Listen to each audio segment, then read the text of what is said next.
Meron na akong binibigay na tips sa ibang mga vlogger diyan na gusto nang huminto, 'di ba guys? Yung iba na ni surrender na, ayaw na nilang magpatuloy ng vlog. Lang payong kaibigan. Oo po. Kasi ako noon, tagal na akong nag-vlog. Pero guys, hindi ko ina-active tong aking pagba-vlog. Huminto din ako, ganun. Tapos may isang taong na nag-encourage sa akin na patuloy ka lang, sayang naman po yung inumpisahan mo, sabi niya. Patuloy mo kasi ito nakasahod na nga ako. Ikaw pa ba? Lahat naman tayo is marunong mag video dyan. Kahit ano-ano na lamang i-video mo dyan. Nasa bukid ka, nasa bahay ka, nagsasaing ka, nagluluto ka, nagwawalis ka sa bahay mo, 'di ba? Ganun. Kahit anong ginagawa mo dyan, lahat-lahat na yan. Ganun ang sabi mo. Ayun. Ako naman, sige nga. Subukan ko. Umpisahan ko na nga to. Ayun. Umpisahan ko na. Ayun, patuloy pa rin ako gumagawa ng video kahit ano-ano, hindi ganong maganda, hindi nila nagugustuhan yung ganon. Kasi ang gusto nila is nasa yung magandang lugar ba, yung gusto nila. Na iba naman ang makikita mo, kasi dapat daw lang yung magpakatotoo ka kung ano talaga ka. Simple lang, 'di ba? Simple lang. Kung anong ginagawa mo diyan, ganun lang. Basta importante yung totoong ginagawa mo.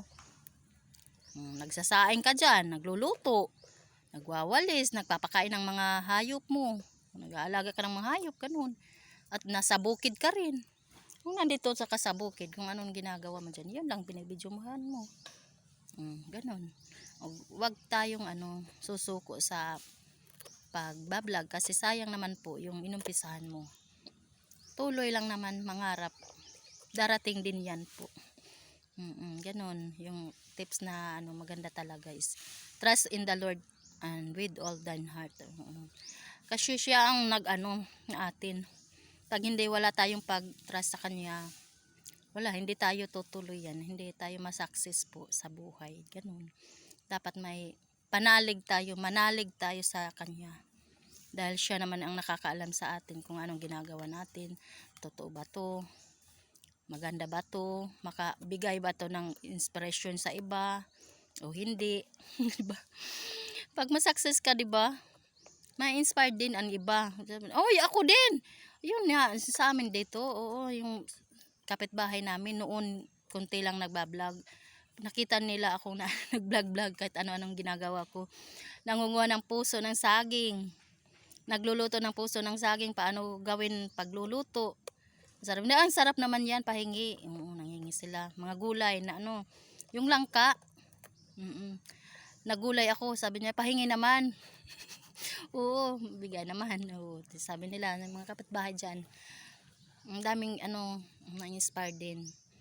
And then, ang sabi ko is, patuloy pa rin. Dahil ito naman na naumpisahan natin, di ba?